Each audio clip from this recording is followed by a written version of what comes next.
संसद में मिले आई हो। ए जानू है लिबाज में संसद में मिले आई हो। हथवा में संविधान ले ले आई हो। सारा दुखियन के दिल से लगाई हो। ए जानू है लिबाज में संसद में फिर से आई हो। ए जानू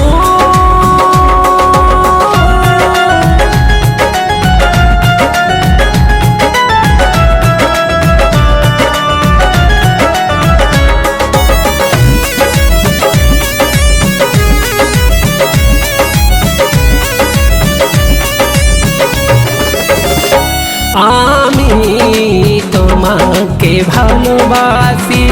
I love my India। आशिक हो प्यारा दिल हो, उजड़े न कोई बिंदिया, उजड़े न कोई बिंदिया। टूटल दिल बा मरहम लगई हो, मनन बिछड़ल बा आशिक मिलई हो। ए जानू है लिबाज में संसद में मिले आई हो। ए जानू जय भीम प्यारा भीम।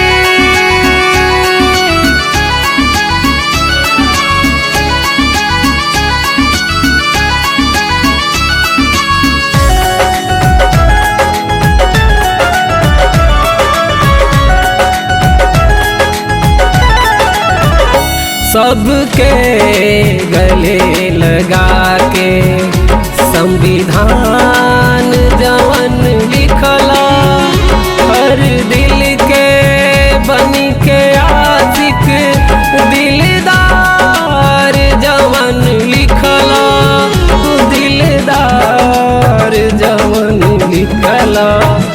सारा नफरत के जड़ से मिटई हो, प्यारा भारत के सपना पूरई हो। ए जानू है लिबाज में संसद में फिर